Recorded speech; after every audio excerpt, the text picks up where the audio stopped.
The National Electrical Code, or NEC, specifies trench depths for underground electrical cables. For direct burial in residential areas, the minimum depth is 24 inches below finished grade. In commercial and industrial areas, the minimum depth increases to 30 inches below finished grade. When using conduit, the minimum depth in residential areas is 18 inches below finished grade.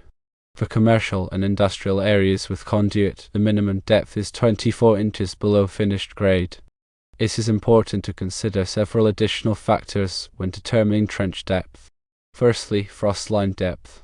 Trench depth should be below the local frost line depth to prevent freeze damage to the cable, as this can be important in northern Illinois. Secondly, soil type. Rocky or hard soil may require deeper trenches to facilitate excavation. Thirdly, obstructions. Trenches should be designed to avoid existing underground utilities, pipelines, or other obstructions. Fourthly, accessibility. The trench depth should allow for future access to the cable for maintenance or repairs. Fifthly, local building codes. Local building codes may have additional requirements or restrictions. It is essential to check with the local building department for specific regulations.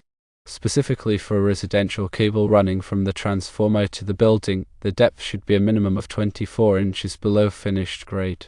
The trench width should be wide enough to accommodate the cable and any necessary conduit or protection. For backfilling, use soil or sand that is free of rocks or debris. This will prevent damage to the cable.